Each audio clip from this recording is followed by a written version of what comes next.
Bienvenidos este día a la ciudad de Buenos Aires. Vamos a celebrar el inicio de las jornadas dedicadas al pensador tradicionalista italiano Giulio Cévola por los 40 años de su fallecimiento. Hace apenas 2 meses hicimos la primera actividad justo en el día de su fallecimiento, donde habló el fundador del Centro de Estudios Cebolianos, ahora denominado Centro Boliano de América, y habló con el licenciado Horacio Alcán, que es una persona muy querida por todo este grupo humano del Centro Boliano. Y en este día, en este inicio de un ciclo de conferencias que va a empezar desde este momento hasta la tarde, vamos a contar con varios expositores.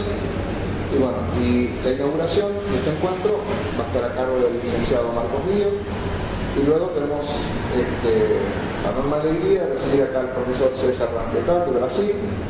Sabemos que Brasil es un país que tiene una tradición muy interesante, es una tradición muy guerrera, a pesar que siempre los que perdimos fuimos nosotros, en Argentina, pero bueno, la idea del Imperio en Brasil todavía no se pierde, está en su historia, quizá nosotros tenemos que un poco reconquistarlo. Bueno, Brasil también es un ejemplo a veces de una sociedad que tiene un objetivo, una élite, sea buena, sea mala, con errores, con virtudes, que lleva a un país a liderar destinos en el mundo. La Argentina lamentablemente se quedó muy atrás. Así que para nosotros es un orgullo tener un exponente del pensamiento boliano en Brasil en este encuentro. Así que damos el inicio de la jornada y le dejamos al licenciado Marcos Río. Bueno, que tengan todos ustedes buen día. Y yo lo que voy a hablar en esta primera exposición, porque van a ser 2, o sea, hoy vamos a hacer una visión panorámica de lo que ha sido el desarrollo del pensamiento eboliano en América. Y muy bien acá la acotación que ha hecho el amigo Garayalde de Brasil, porque debemos reconocer que estas jornadas ebolianas se empezaron a hacer en Brasil, a pesar de que fue en la Argentina en donde comenzó a desarrollarse y a hacerse conocer el pensamiento de Giulio Cévola. O sea, en Brasil ha habido una gran afluencia, una gran explosión de pensamiento eboliano, que a nosotros realmente nos satisface sobremanera. Bueno, yo quiero acá hacer como una historia de cómo empezó todo esto. Y todo esto empezó con un acontecimiento histórico fundamental que vivimos nosotros en la Guerra de las Malvinas, en el año 1982, cuando muchos de nosotros, que en ese entonces nos sentimos conmovidos por esa contienda, ya que fuimos de alguna manera como arrastrados a algo nuevo totalmente, o sea, se produjo en muchos de nosotros un despertar de algo que parecía adormecido, porque fue una guerra que comenzó siendo una lucha simplemente por un territorio para llegar después, a medida que se iban desarrollando los acontecimientos, a un combate entre 2 concepciones del mundo antagónicas. Entonces se notaba que por primera vez aquí había un resurgir del catolicismo, un resurgir de lo nacional en contra de toda esta tremenda eclosión protestante, anglófona, que había invadido la República Argentina, y que era la primera vez que se llegaba a una guerra por una concepción del mundo. Y a nosotros eso nos había conmovido enormemente. Yo en ese entonces tenía una militancia nacionalista, yo me acerqué por primera vez en aquel momento, siempre me dediqué a la docencia, pero me acerqué al pensamiento nacionalista, fui colaborador de la revista Cabildo, de Verbo, de publicaciones nacionalistas, motivado y conmovido principalmente por ese acontecimiento que además, al mismo tiempo, produjo también una serie de frustraciones enormes, tremendas, porque a nosotros lo que más nos conmovió y lo que más nos impactó fue la rendición. y no solamente la rendición, sino el hecho de que quien impetrara ese acontecimiento tan nefasto para la Argentina, que significó, y yo diría América en general, no solo la Argentina, porque esa no fue una guerra argentina solamente, sino que fue una guerra americana, y si fuéramos más lejos tendríamos que decir que fue una guerra del catolicismo en contra del mundo moderno, del protestantismo, o sea, se insinuaba como esa cosa, fue justamente boicoteada y coartada por la figura de quien tenía que ser justamente la cabeza del catolicismo, que era el Papa que estaba en ese entonces, que vino directamente en la República Argentina a impetrar la paz, a privilegiar la vida, a decir que lo principal de todo era preservar la vida, y teníamos que evitar la guerra. Yo en ese entonces siempre recuerdo que me encontraba viviendo en la Patagonia, en la localidad del Bolsón, enseñaba en una escuela de sacerdotes católicos, franciscanos, y allí me encontraba con sacerdotes que decían directamente que los soldados que luchaban en la guerra cometían pecados, porque el catolicismo estaba en contra de la guerra. El catolicismo sostenía que matar era un pecado. Esto lo acaba de decir el Papa hace poco y el amigo Ramírez lo recordó. Como el catolicismo sigue con esa tendencia antitradicional de negar el carácter catártico que tiene la guerra comprendida como una actividad espiritual de purificación del hombre. Yo eso de algún modo lo tenía como una percepción medio oscura, hasta que se produjo un hecho milagroso para mi persona, y yo lo relato en un pequeño folleto que escribí, que fue que en el año 1000, justamente cuando terminó la guerra de las Malvinas, y se generó toda esa inquietud de las personas que creíamos que no había que rendirse, que había que continuar, de repente cae en mis manos un folleto de un tal Ébola, Julius Ébola, del cual yo tenía una remotísima noticia, porque yo les aclaro que yo, que me dediqué toda la vida a la enseñanza, había empezado a dar clases en la Universidad de Buenos Aires, siendo egresado de la carrera de Filosofía y Letras, y cuando estudié en la Facultad de Filosofía y Letras, había tenido a un director de departamento que era el profesor Astivera, que murió justamente en la época que yo estaba, que era seguidor de la obra de René Guénon. Entonces, René Guénon era un autor conocido en ese entonces, pero de Ébola yo debía tener, supongo, alguna lejanísima referencia, pero no, lo más que podía saber en ese entonces es que era un pensador ocultista, o sea, alguien de segunda línea, de una espiritualidad menor, pero no un autor académico. Y me causó impresión sobremanera haber leído ese texto que se titulaba La doctrina aria de la lucha y la victoria. Y era una conferencia que Julius Ébola había dado en una universidad alemana, en la época en que regía el nacionalsocialismo en Alemania, en donde analizaba un texto clásico hinduista que era el Bhagavad Gita. Y a mí me llamaba poderosamente la atención ese análisis, porque yo que había leído ese texto, el Bhagavad Gita, y que incluso lo había comentado en algún momento cuando me tocó dar clases en una escuela media, y había una unidad que trataba respecto de la cultura hindú, entonces se me había ocurrido analizar el Bhagavad Gita con los alumnos, pero nunca se me había ocurrido analizarlo de esa forma. Nunca había sido capaz de extractar tales contenidos tan importantes y esenciales que aparecían en esta obra. Así que debo reconocer que me llamó poderosamente la atención. Entonces, a raíz de eso, estamos hablando del año 1982, intenté dar un paso más y tomar conocimiento de la totalidad de la obra de Ébola. Y aprovechando mis buenos conocimientos del italiano, ya que yo hice mi secundario en una escuela italiana, la Cristoforo Colombo, y aparte soy de origen italiano también, y que tenía en ese entonces familiares viviendo en Italia, me hice enviar las obras de Évola, ¿no? Y grande fue mi sorpresa cuando me encontré con una cantidad impresionante de libros cuya existencia ignoraba, ¿eh?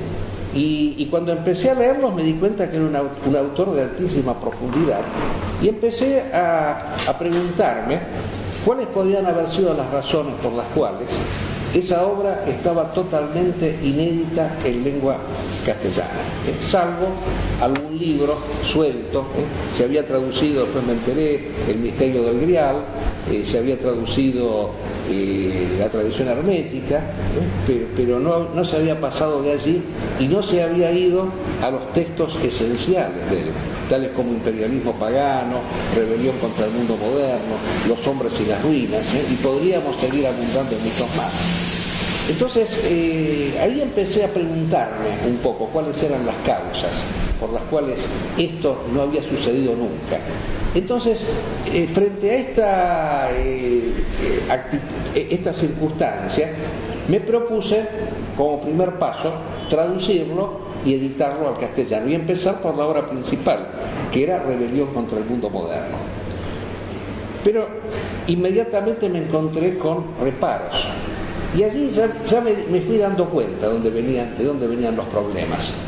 En ese entonces lo que podía ser el pensamiento alternativo al sistema, el pensamiento que no estaba de acuerdo con el orden moderno en el cual nosotros nos movemos, y como podía ser, por ejemplo, el nacionalismo católico güelfo, o como podía ser el mismo grupo que había editado ese folleto que yo conocí por primera vez, que lo había editado un grupo de orientación neonazi que se llamaba CEDADE, Centro de Estudios de América y Europa.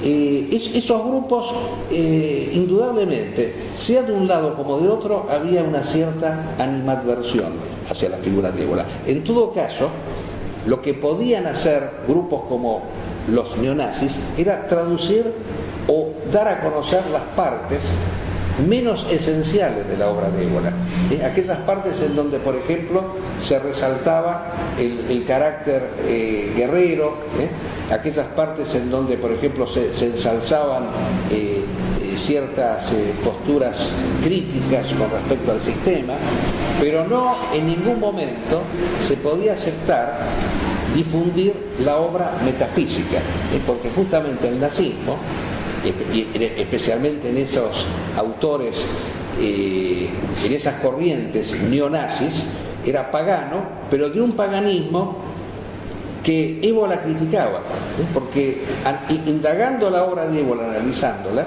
vamos a ver que Évola, si bien editó un texto titulado Imperialismo pagano, él era muy crítico con un cierto paganismo que era el que regía en el seno del nazismo, que era un paganismo justamente que rechazaba la metafísica, era un paganismo que ensalzaba puramente la fuerza, la potencia física principalmente, la naturaleza, la raza, el factor biológico.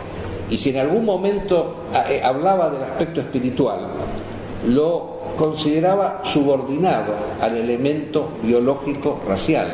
Entonces, allí donde estaba el problema, justamente, porque los grupos neonazis o los grupos de la nueva derecha europea, como por ejemplo Alain de Benoist, un autor que en ese entonces se había hecho conocer aún en la Argentina, no lo querían a Évola por ese aspecto, porque consideraban que sostener la existencia de una dimensión trascendente que fuera más allá del aspecto vital relativo a la mera existencia, eso significaba, y eran palabras textuales de ellos, era dividir esquizofrénicamente la realidad. Entonces, en ese aspecto, Évola era postergado. Esa era la causa principal por la cual su obra esencial no se traducía al castellano. El otro sector, el sector católico, también descreía de Évola por otras razones. Era curioso constatar lo siguiente: el sector católico güelfo era muy abierto hacia la figura de Guénon, pero no lo era respecto de Évola, y había razones al respecto. A pesar de que Guénon era un autor que sostenía ciertas posturas que se podían calificar como panteístas, fatalistas, y desde un punto de metafísico podía estar en contraste con el catolicismo. Yo recuerdo que en esa época escribí el primer texto, en el año 85, el primer texto sobre ébola, en donde traté de vincularlo con el catolicismo, interesando a sectores católicos respecto de su figura, ya que había visto que muchos sectores católicos estaban interesados en la figura de René Guénon. Entonces, en un texto que se edita en una revista católica, que se llamaba Verbo de ese entonces, de orientación güelfa, después voy a explicar un poquito el tema de los güelfos y los gibelinos, que sé que es un tema muy importante. En esa revista saqué un texto que se titulaba René Guénon o Julius Evola, crisis o revuelta contra el mundo moderno. Todavía en ese entonces usaba la palabra revuelta, que después modifiqué por rebelión cuando traduje la obra Rebelión contra el mundo moderno. Y ahí decía más o menos lo siguiente, que Guénon era fatalista. Guénon estaba más vinculado a una orientación orientalista, fatalista, que consideraba que en última instancia la libertad humana era un elemento inexistente. Este es un tema que lo vamos a analizar mañana más a fondo, cuando presentemos la obra de Ébola, El hombre como potencia, que de paso anticipamos, es una crítica muy contundente del joven Ébola en contra de René Guénon. Es una obra importante porque pone bien en claro la diferencia entre los dos. Y yo percibía ya en ese entonces, sin haber leído este texto que llegó a mis manos después de muchos años, porque, insisto, la obra de Ébola es inagotable. O sea, cuando uno cree que lo ha visto todo, lo ha traducido todo, se encuentra que hay cosas nuevas, porque ha sido un autor prolífico desde todo punto de vista, y que además ha escrito tantos artículos que nos permite a nosotros hacer recopilaciones. Por ejemplo, la tradición romana que nosotros editamos no es un libro escrito por Ébola, pero es un conjunto de artículos que él escribió sobre la tradición de Roma, y que permiten hacer un libro. Y así lo mismo, ensayos sobre la masonería, escritos sobre el judaísmo. O sea, él no escribió libros sobre esos temas, pero ha escrito en tantas revistas, tantas publicaciones, que es una obra inagotable, que podríamos seguir haciendo recopilaciones hasta el final de nuestros días. Y bueno, entonces yo decía, volviendo al tema atrás, al tema del catolicismo, yo mostraba que en cambio Ébola era un autor que podía tener más cercanía con el catolicismo, porque la religión cristiana consideraba que la caída del hombre había sido un acto voluntario. O sea, el hombre, por un acto voluntario, Adán peca. O sea, no es una fatalidad la caída. El mundo moderno no es un hecho fatal, decía Ébola. El río de la historia sigue el curso que él mismo se ha fijado. Nadie le escribe al hombre la historia con anticipación. Entonces yo decía, acá hay puntos de contacto muy claros con una orientación cristiana, católica, no protestante, católica. Pero el catolicismo, lamentablemente, tenía ese tremendo virus que es el que trajo la famosa rendición de Malvinas, que es el güelfismo. O sea, el güelfo, la orientación güelfa del catolicismo, ¿qué significa? Significa un particularismo, significa hacer primar un determinado interés por encima de un principio. O sea, a la Iglesia católica lo que le interesa es llegar a tener un rol hegemónico en última instancia. No le interesa tanto que triunfe un principio. Esto se lo vio justamente en la Guerra de Malvinas. El principio que hubiera sido el triunfo de la concepción católica de la existencia de una metafísica cristiana y la derrota del mundo moderno no estaba en los planes de la Iglesia, que quería ser, y especialmente a partir del Concilio Vaticano II, aquella fuerza espiritual de la modernidad, la fuerza que orientara la modernidad, como lo está haciendo ahora. Ahora, ¿qué está haciendo el Vaticano concretamente? Está siendo una fuerza que dirige incluso a los Estados Unidos, incluso con más influencia que el Estado de Israel, hacia una intervención norteamericana en el Medio Oriente. El Papa en estos días ha dicho, porque es una misma línea, la línea Welfare, el Papa ha dicho en estos días que hay que intervenir para ponerle coto a lo que está sucediendo actualmente en el Medio Oriente, específicamente en Irak. No dice intervenir en Gaza para evitar que el Estado de Israel siga matando cristianos como lo está haciendo. Dice hay que intervenir en Irak, en donde, según él, se estarían persiguiendo a los cristianos. O sea, es una orientación clarísima, de ponerse a la cabeza de la modernidad. Eso ha sido establecido por el Concilio Vaticano II.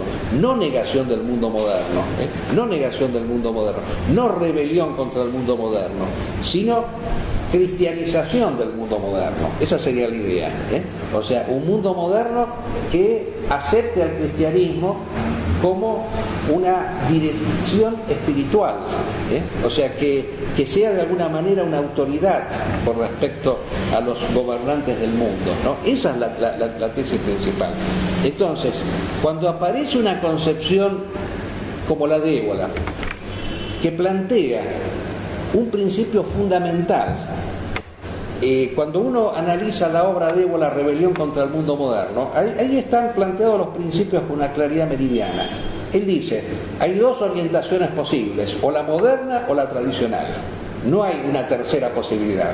¿Y la tradicional qué es? La tradicional es la primacía de lo sagrado sobre lo profano, de lo espiritual sobre lo material, de la supravida sobre la mera vida. ¿Y la moderna qué es? Lo opuesto exacto, la vida por encima de todas las cosas, la existencia por encima de todas las cosas, lo temporal por encima de todo, la historia como el valor supremo y determinante, y una serie de fetiches que son en última instancia aquellos que determinan la libertad del hombre. Y que hay un montón de fetiches, el sexo, la economía, la raza, o sea, son todos fetiches inventados que hacen del hombre una mera marioneta de otra cosa. En cambio, desde el punto de vista tradicional, el espíritu que es libertad, o sea, es potencia creadora. Ahí está la gran diferencia. Entonces, si hay dos orientaciones posibles, aquí lo que hay es un principio universal que contrasta con otro principio universal. Yo me acuerdo, mire, a veces uno tiene que mencionar gente intrascendente, pero la cual en muchas circunstancias, sin darse cuenta, dice cosas ciertas.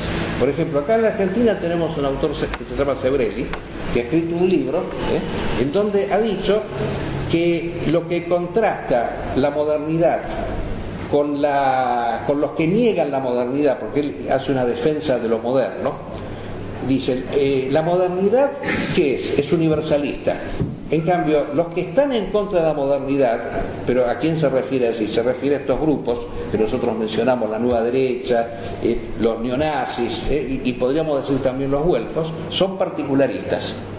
Entonces él dice, hay un universalismo que contrasta con un particularismo. Pero eso no es Ébola. Ébola dice, a un universalismo hay que contrastarlo con otro universalismo. A una globalización, otra globalización. O sea, al mundo, a la concepción del mundo moderno, la concepción del mundo tradicional.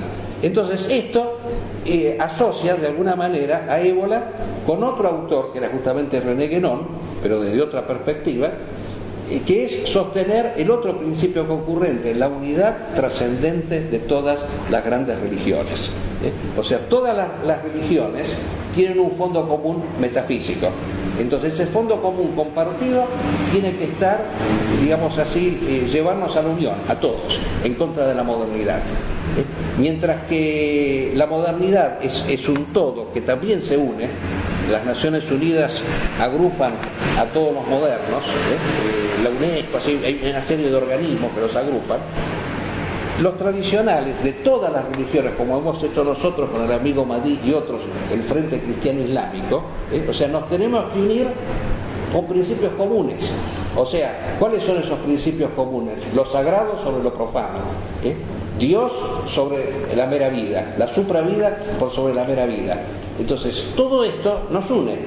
En cambio, los güelfos, y acá por güelfismo podemos hablar de muchas expresiones, los güelfos que dicen, no, hay que una sola vía, Si uno extra ecclesiam nulla salus est, si uno no es católico, está perdido, se va al infierno. Un güelfo, si tiene que optar hoy en día entre un creyente de otra religión y un ateo, opta por el ateo, porque con el ateo no hay competencia. O sea, con esta persona no se compite con respecto al tema de la salvación de las almas. Total, él no cree que existe otra vida, entonces me deja a mí el espacio en exclusividad. Eso es lo que ha explicado muchas veces. A mí me llamaba la atención. Yo cuando fui a Francia me reuní una vez con Alain de Benoist. Me reuní un par de veces porque es una persona que yo lo reconozco como un autor serio, ¿no? Está en otra cosa, o sea, él no cree que exista la trascendencia, él es clara y definidamente moderno, postmoderno, si tenemos que ser más precisos. Pero a mí siempre me llamaba la atención que él, por ejemplo, hace actividades comunes con autores güelfos. Acá en la Argentina, por ejemplo, el representante de su revista es un autor güelfo, pero abiertamente güelfo, o sea, absolutamente seguidor de esa línea de que extra ecclesiam nulla salus est. Entonces, ese era el otro motivo. Había una competencia que no convenía, por eso no había que desarrollar el pensamiento eboliano. Y bueno, entonces me di cuenta, volviendo un poco a esta historia que estamos haciendo, que la matizamos así un poco con las concepciones doctrinarias de ébola que van apareciendo a partir de los hechos, y me di cuenta que lo teníamos que hacer nosotros solos esto, que no contábamos con nadie. Teníamos que hacer como ébola dice en el camino del Cinabrio. Me encontré que yo mismo me tenía que abrir el camino. Entonces tengo que reconocer que tuve cierta suerte, porque conocí una persona que ahora no está más en estas cosas, pero que me orientó mucho con respecto al tema de la edición de libros, que es este muchacho Julio Valdemoros, que ahora desapareció del mapa, pero realmente fue el que me introdujo a este tema. Así pude sacar yo por mi cuenta Rebelión contra el Mundo Moderno. Y entonces dije, en ese entonces, bueno, ya está, lo difundimos, tuvo un cierto éxito editorial porque se puede decir que dentro de nuestro ambiente por lo menos fue un impacto, cuando se conoció esa obra. Sí, felicitaciones de aquí y de allá, pero claro, en realidad los sectores, digamos así, que editaban ébola en su momento, no sabían que era ébola realmente, lo empezaron a conocer a partir de Rebelión. Entonces, dentro de lo que es este sector que decíamos neonazi que había editado ébola, luego de que editamos nosotros Rebelión contra el Mundo Moderno y se fue conociendo la obra de ébola, porque yo después seguí sacando textos, y se produjo, digamos así, una cierta escisión, para decirlo de alguna manera. O sea, hubo algunos que dijeron, no, acá ya nos hemos dado cuenta que este no es de los nuestros. Entonces, acá en la Argentina hubo un señor, yo tengo que reconocer que ha hecho, nos ha dado una mano muy grande para separar las aguas, un señor que escribe con un seudónimo que se llama San 13 y que sacó una obra que se titula La infiltración eboliana. Y esa obra, ¿qué quiere demostrarnos? Que ébola no es nazi. Bueno, se lo agradecemos enormemente, porque es un fardo pesado que ha tenido ébola, el hecho de que cuando uno quiere difundir sus ideas, cuando una persona quiere hablar de ébola, se encuentra enseguida con la etiqueta de nazi. Bueno, qué mejor que haya nazis honestos que digan que ébola no es nazi. Eso es lo que tiene que suceder. Y que diga incluso que se infiltró, lo cual es cierto. Ébola se infiltró en el nazismo.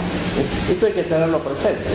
Cuando él estaba en ese entonces en Alemania y sostenía esas posturas, bueno, con respecto al nazismo no estaba muy de acuerdo, pero tenía que reconocer que había a lo mejor ahí adentro ciertas variables interesantes que se podían a lo mejor explotar, que se podían impulsar. Entonces se infiltró, como se diría. Hoy en día pasa muchas veces. Los montoneros se infiltraron en el peronismo,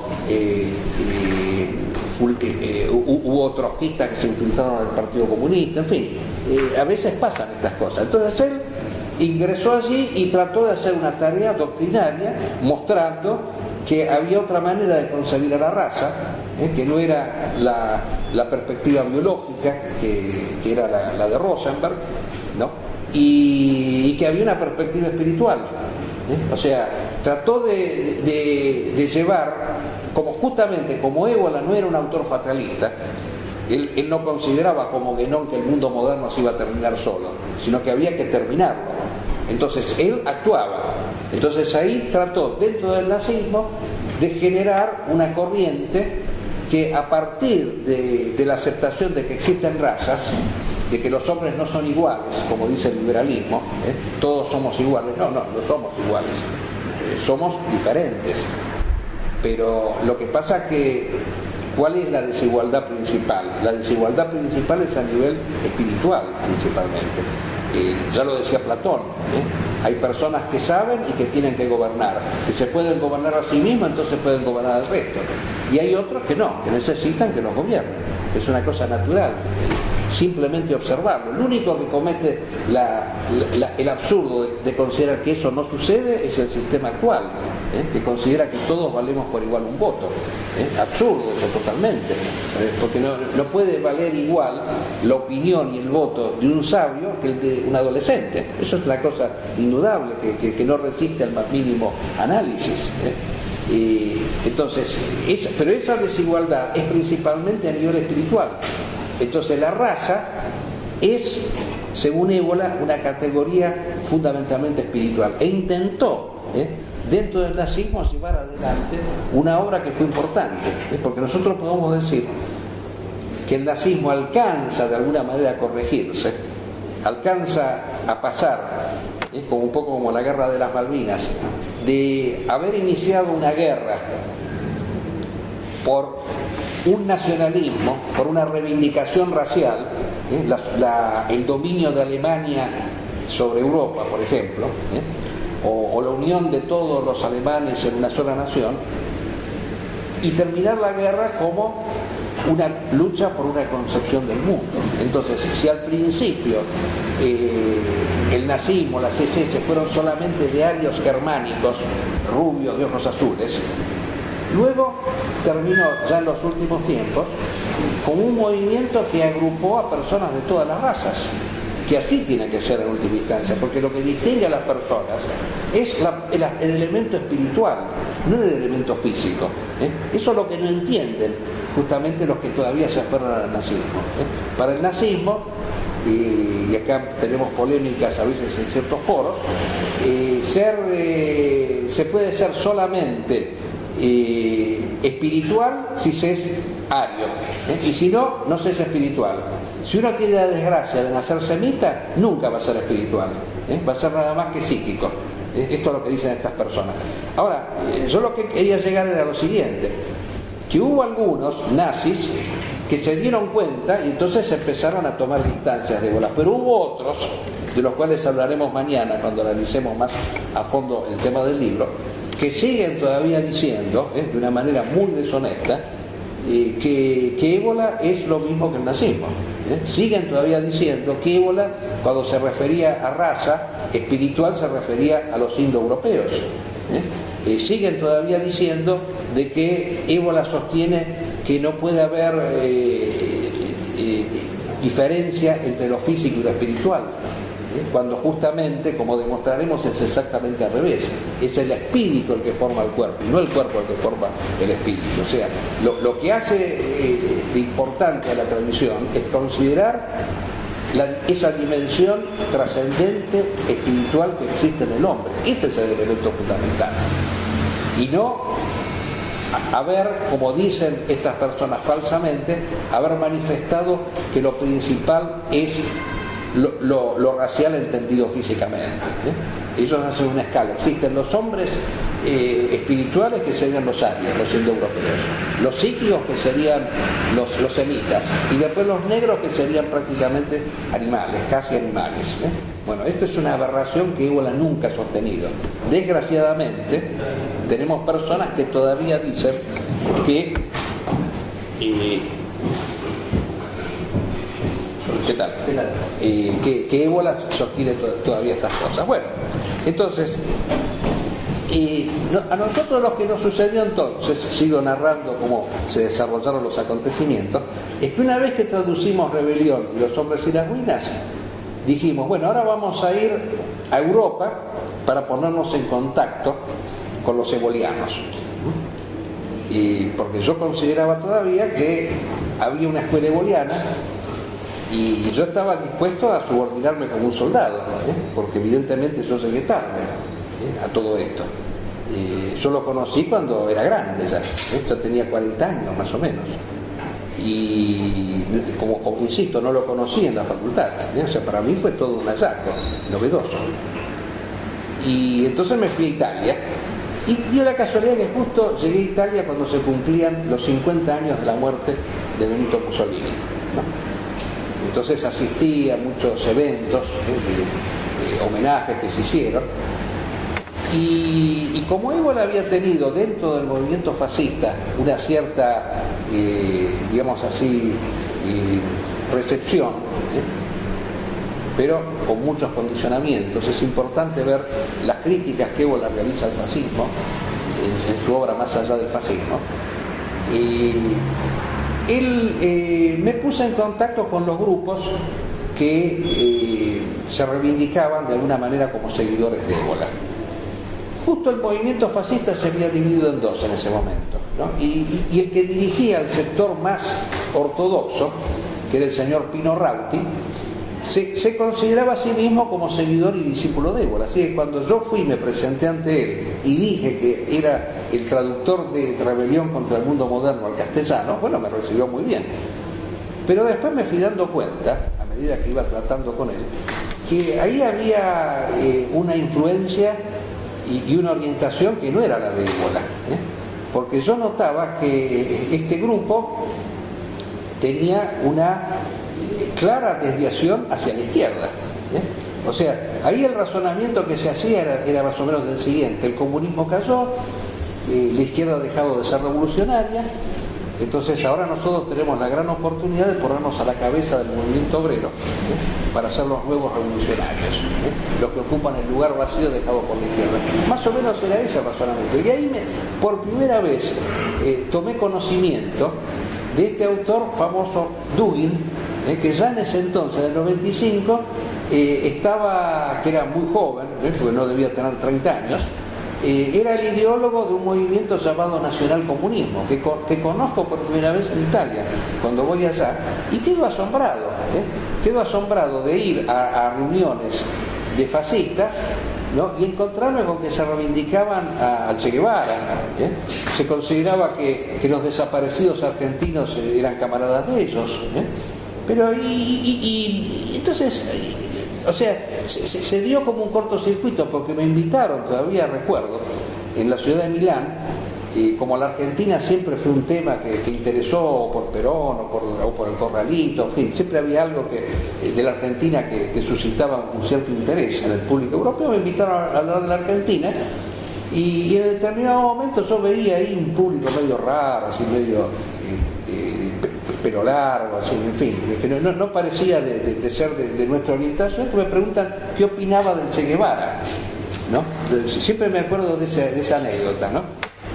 Y bueno, yo le dije lo que puedo opinar del Che Guevara, que era un enemigo, que no era de mi bando, que si me encontraba, que en todo caso lo podía respetar más porque no era un marxista que se apoltronaba en el sillón, que se había hecho capitalista, que murió por lo menos por su causa, a lo mejor fue coherente, pero era un enemigo, para mí, pero haber dicho eso fue prácticamente, casi me expulsan del lugar. Entonces inmediatamente el de al lado, que era el ideólogo nacional comunista, decía, el Che Guevara era un fascista que ignoraba serlo. Entonces ahí me fui dando cuenta un poco que era un problema que Ébola había tenido en vida esto, porque a Ébola le costó encontrar seguidores en vida, no tuvo verdaderos seguidores. Los dos discípulos principales, que fueron Francesco Freda y Adriano Romualdi, ¿no? Tuvieron cada uno una desviación distinta. Francesco Freda fue el comunista, el nazi maoísta, o sea, el que hizo la apología de Mao Zedong, y que dijo que Mao Zedong era el fascista que no sabía que lo era, más o menos como el Guevara que me pintaban así.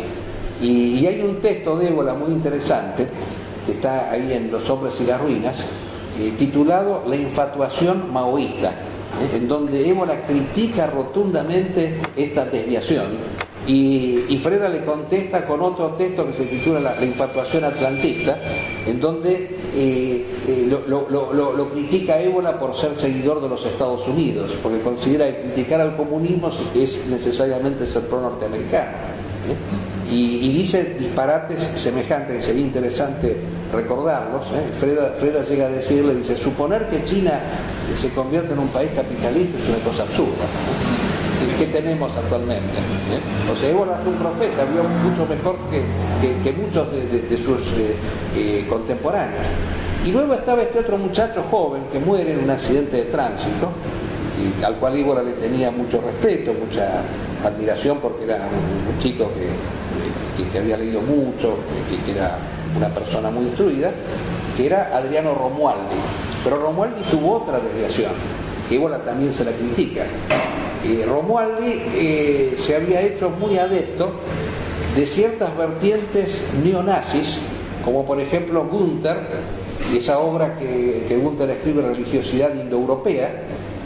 Günther era un autor nazi que también reivindicaba ese carácter superior del pueblo ario, de la raza indoeuropea, a la cual él exaltaba sobremanera, pero no era, digamos así, un autor crudamente biológico como podían ser otros, que solamente veían el tema de la raza como una especie de pedigree.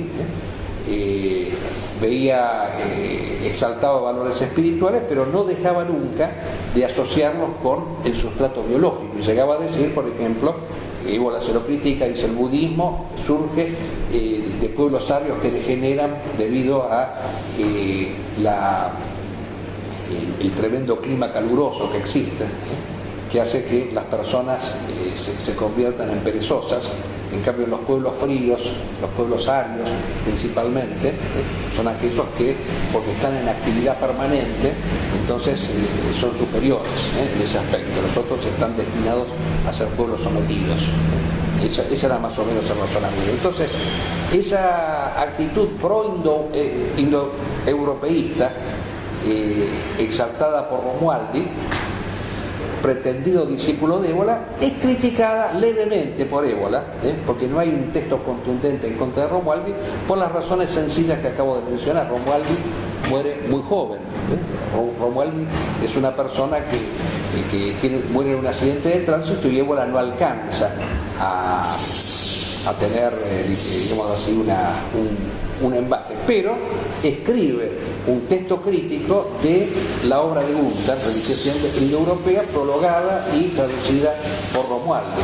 Entonces dice claramente, Évola dice, los pueblos indoeuropeos, lo más que podemos decir es que lo que pueden haber hecho es haber transmitido o realizado mejor que otros ciertos valores espirituales, pero que esos valores espirituales pertenecen a la humanidad en su conjunto. No es que sea que porque son indoeuropeos lo han hecho, sino porque se ha dado la circunstancia histórica que los pudieron realizar mejor. Pero no está descartado que un pueblo semita, o una raza semita, pueda ser capaz de realizar valores espirituales de carácter solar, como él decía. Son hechos circunstanciales, que el semita se haya hecho lunar, por ejemplo, o que haya sostenido una religiosidad puramente devocional. No es algo inherente a su raza, sino es inherente a una circunstancia histórica. Allí se dio más. Él, por ejemplo, demuestra que también hay solaridad entre el pueblo hebreo. La diferencia entre solaridad y lunaridad es que los pueblos solares tienden a establecer una cercanía entre lo humano y lo divino. O sea, consideran que lo divino tiene que ser algo conquistado, adquirido por el hombre. Los lunares, en cambio, son los que consideran la dependencia, la subordinación, el carácter pasivo. Y entonces él muestra, por ejemplo, en la Biblia, que es que expresa la religiosidad del pueblo hebreo, tenemos rasgos de solaridad. cuando Jacob combate al ángel y le arranca la bendición por la fuerza. Entonces allí tenemos caracteres de solaridad, o en el periodo de los reyes. O sea, no es algo que haya sido solamente de los pueblos indoeuropeos. Eso Évola lo tiene perfectamente claro. Entonces, aquello a lo cual nosotros queríamos llegar es que Évola sostiene como doctrina fundamental la unidad trascendente de todas las grandes religiones y tradiciones espirituales. Ese es el elemento fundamental, y ese es el elemento que nos pone en contraste totalmente con los autores, con estas vertientes que nosotros hemos mencionado. Y bueno, y casi finalizando esta historia, también nos dimos cuenta que el pensamiento eboliano en Europa era inexistente prácticamente. Si a eso asociamos otros hechos, ya no existía más un centro de estudios ebolianos, que había una fundación ébola que funcionaba en una librería prácticamente como el apéndice de una editorial, que el que había sido el seguidor que lanzó las cenizas de Ébola en el Monte Rosa, Renato del Ponte, al cual nosotros le tenemos un gran reconocimiento porque nos ha dado, nos ha provisto de muchos textos y ha sido un gran investigador muy importante, pero si bien él se califica a sí mismo eboliano, es también un exaltador acérrimo del paganismo. Es directamente un pontífice pagano, o sea, él ha hecho casi como una iglesia pagana que reivindica y hasta realiza casamientos. Eso yo lo sé porque lo he visto y lo he vivido. Yo he estado con ese grupo también, yo estuve con Del Ponte y estuve ahí reunido, y desde ya no se puede hablar con esta gente de la posibilidad de una unidad trascendente de las grandes religiones. O sea, el sentimiento antisemita y antiislámico es absoluto, y anticristiano, por supuesto, es total y absoluto. O sea, no hay posibilidades. El cristianismo es visto como la causa de la degradación de Occidente, y el Islam es la segunda oleada que viene a destruir. O sea, primero vinieron los judíos, después vinieron los cristianos y ahora vinieron los musulmanes. Esa es la idea que tienen. O sea, son oleadas semíticas que vienen a destruir, que vienen a arrasar con lo que queda de Europa. Y yo siempre les decía, o sea, está la unidad trascendente de las grandes religiones. O sea, dentro del Islam también hay solaridad. También existen el impulso guerrero de querer doblegar al mundo moderno y de considerar que la lucha contra el mundo moderno es una exteriorización de la lucha interior que tenemos adentro de nosotros mismos. O sea, la guerra santa, y eso decía Évola siempre en ese texto primero que leí, dice, la guerra es una disciplina espiritual que empieza a darse adentro de uno mismo cuando el yo superior doblega al inferior y luego se expande hacia afuera. Porque no existen diferencias, no se puede luchar contra el enemigo interno si no se lucha también contra el externo. Yo no puedo desentenderme de lo que sucede en el mundo, así como no me puedo desentender de lo que me pasa dentro de mí mismo. O sea, un hombre tradicional ve todo como una misma cosa, no se aísla, porque sabe perfectamente de que la historia no la escribe nadie, la escribimos solamente nosotros. Y el espíritu, ¿qué se diferencia de la materia? Justamente que es una fuerza formativa, creadora. O sea, el espíritu crea, el espíritu no se queda quieto. La gran doctrina de Évola, y que lo distinguirá de otros autores tradicionales, y es un tema para mañana, que es la doctrina que aparece en su obra primera, que es la teoría del individuo absoluto. O sea, el individuo absoluto, que es esa fuerza espiritual que no tiene límites, o sea, que todo lo abarca y que no se queda encerrada absolutamente en nada, y que no se siente ni se considera dependiente de nadie, o sea, es libre por excelencia. Y el que es individuo absoluto propiamente es el emperador. Es el emperador, Évola lo dice cuando analiza su obra en el Camino del Cinabrio, cita a un autor inglés que ha dicho, analizando el imperialismo pagano, dice, acá vemos cómo se ha pasado de lo individual a lo histórico. Lo que es el individuo absoluto, que es un ser libre sin ningún tipo de condicionamiento, es el emperador. Libre puede haber uno solo. Entonces, el emperador no tiene leyes por encima de sí mismo, porque él mismo es la ley. Pero en tanto él es libre, los demás no son por participación. No existe una libertad igual para todos. Se es libre en tanto se puede. Y cada uno puede algo. Hay personas que pueden más y otras que pueden menos. Ese es el principio de la desigualdad espiritual.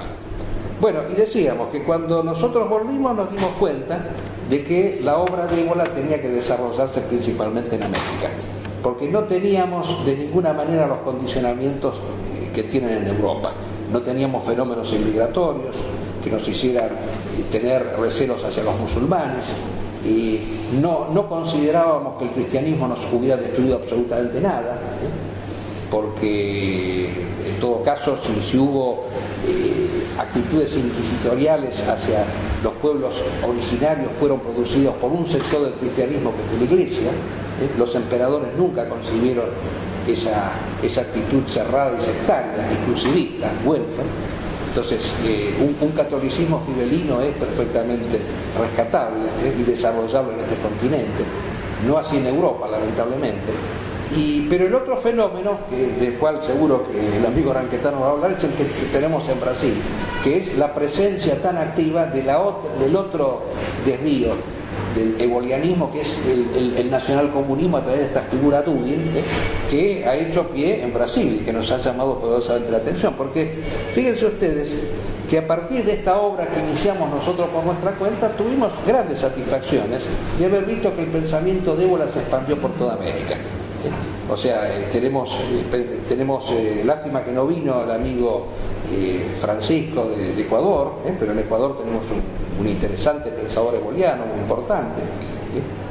Se han hecho reuniones bajo el signo de Ébola en Guayaquil y en Quito, muy significativas, con mucha presencia, la juventud muy entusiasta, muy adherida a estas ideas. En Chile también ha habido personas, hay un muchacho que ha hecho una tesis doctoral sobre Ébola, muy importante esto. En Brasil sabemos que, bueno, acá el amigo Ranquetá, después hay otro muchacho más, Sousa, si no me equivoco, Rodolfo Sousa, pero hay otro Sousa más que también está haciendo una tesis. Hay dos Sousa que están haciendo tesis sobre Ébola. Bueno, en el Cusco, en Perú también tuvimos esa satisfacción. Y también tuvimos satisfacción porque el régimen obviamente a Ébola no lo quiere, porque sabe que ahí está el problema del sistema. Cuando el señor Fini, que es el neofascista que se hizo liberal y favorable a Berlusconi, para, digamos así, ser aceptado por el régimen, lo fue a ver a Sharon, al premier israelí, y este le dijo: mire, ocúpese de terminar con Ébola, que es el problema más importante que hay actualmente. Así que al sistema le interesa ese problema y lógicamente nosotros hablamos de lo nuestro, pero el sistema se encargó de silenciarlo, de demonizarlo. Entonces muchas veces ha pasado que por ahí nosotros íbamos afuera y nos encontrábamos con realmente campañas demonizadoras, de decir, no ha ingresado al Perú, por ejemplo, una persona que viene a hablar sobre la obra de Julius Evola o sobre el tradicionalismo, porque se iba a hacer un encuentro de autores tradicionalistas en donde se iba a analizar la tradición incaica. No, llegó el jefe del partido nazi, por ejemplo, cosas así. Son acciones demonizadoras hechas a propósito por el sistema, justamente para evitar que se conozca. Eso es lo que les interesa. Así que tenemos que decir con satisfacción que se ha desarrollado en Brasil, ha habido un gran impulso. Ya son 3 años que se hacen jornadas ebolianas, aunque con esa salvedad que nosotros decimos que si bien han aceptado y asumido la figura de Ébola, lo han mezclado con este autor Dugin que tiene muy poco que ver con Ébola, pero que lo utiliza para fines propios. Porque el señor Dugin, ¿qué es lo que hace? Es un operador del sistema que existe en Rusia, que antes fue comunista, y ahora, como el comunismo desapareció porque fue derrotado, está utilizando así una serie de elementos doctrinarios que no son del comunismo propiamente, para generar algo así como una nueva doctrina. Ahí hace lo que se podía hacer una verdadera ensalada rusa. No por nada ruso, porque mezcla a Ébola con Lenin, lo cual sería la Biblia con el calefón, con Heidegger, absolutamente nada que ver, autores que no tienen absolutamente nada que ver, los mezcla, los pone todos en un mismo plano, porque son todos iguales, pero cuando tiene que criticar, critica, lo critica a Ébola en las cosas esenciales, indudablemente. Entonces, ese es el problema que existe allí en Brasil especialmente, ¿no? Y que evidentemente, bueno, acá en el caso de Ranquetate eso no sucede porque él es el eboliano auténtico que tenemos en Brasil, En cambio los otros son deformadores de la obra de Ébola. Hay muchos influjos políticos allí espurios que se están desarrollando. Bueno, y ya finalizando, porque estamos llegando a la hora, quiero leer aquí dos cositas, pero muy breves. Dice, ¿cuáles son los puntos de vista originales del pensamiento eboliano? Bueno, en primer lugar, su antiexclusivismo, sea desde el punto de vista religioso como racial.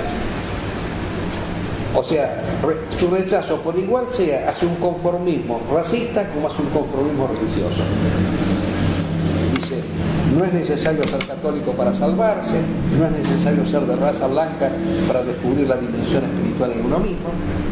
El espíritu es libre, es una fuerza formativa y no está determinado por nada preexistente.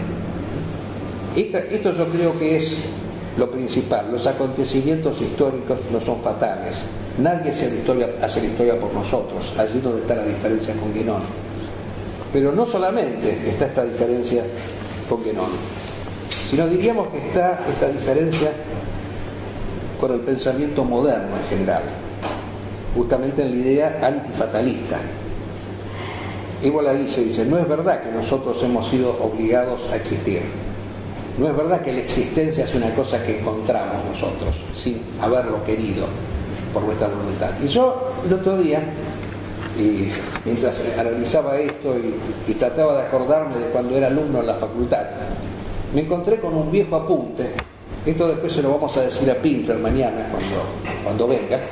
Él también estudió en la facultad donde estudié yo, de un profesor que daba introducción a la filosofía, que se llamaba Carpio, Adolfo Carpio, debe haber muerto, que era todavía ahora ese libro se suele vender y difundir, lecciones de filosofía de Carpio.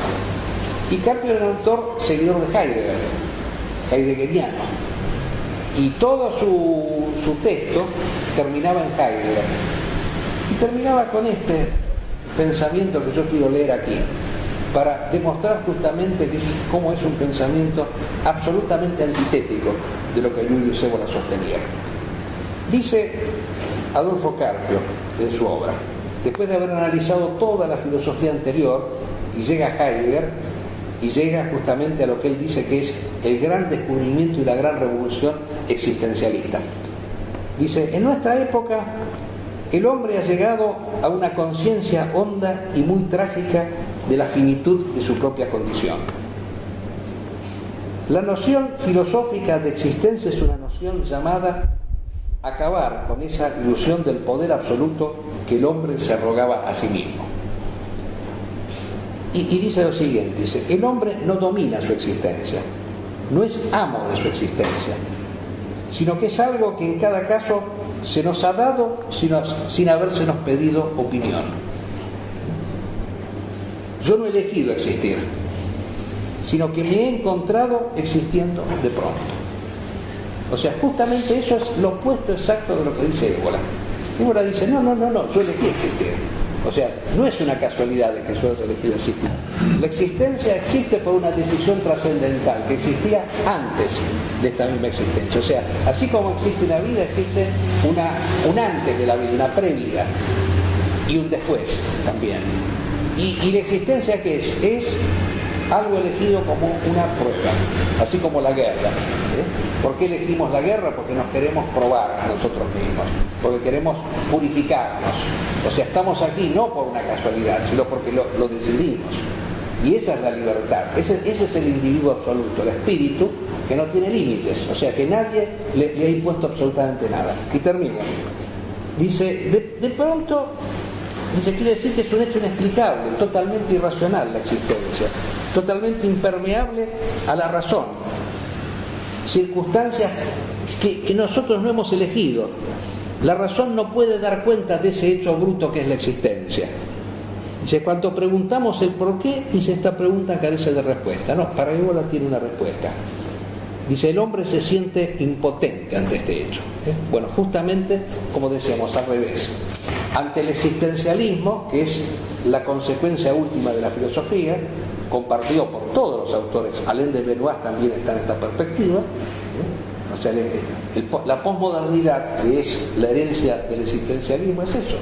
La existencia está, no podemos ni decir que sí ni que no. Entonces hay que tratar de vivirla de la mejor manera, convertir el instante en un absoluto, sería la idea del posmoderno. Y al revés exacto de Évola. La existencia es, la vida es nada más que una instancia pasajera, que se ha elegido. Y elegido, yo no soy el producto de un abrazo nocturno que de golpe sobrevino, sin que nadie me preguntara por qué, sino que yo he elegido existir. Y he elegido a veces épocas difíciles, circunstancias difíciles. No es lo mismo, termina Rebelión contra el mundo moderno, Évola, con esa expresión de un autor místico cristiano. Dice, los que estuvieron antes pudieron un poco, después vinieron otros que pudieron más, pero el hombre de los últimos tiempos, el hombre del Kali Yuga, el hombre que se encuentra en la edad del hierro más sombría, ese puede más. Hemos elegido la edad del hierro, hemos elegido estar aquí, porque nos quisimos poner una prueba muy difícil. Bueno, esta sería entonces la introducción que les he querido dar de Évola, y desde ya que vamos a hacer una pequeña pausa y luego el amigo Ranquitat nos la va a dar, pero en portugués. O sea que es algo bilingüe. Si quieren pueden aprovechar para hacer algunas preguntas mientras les pido para traer un café.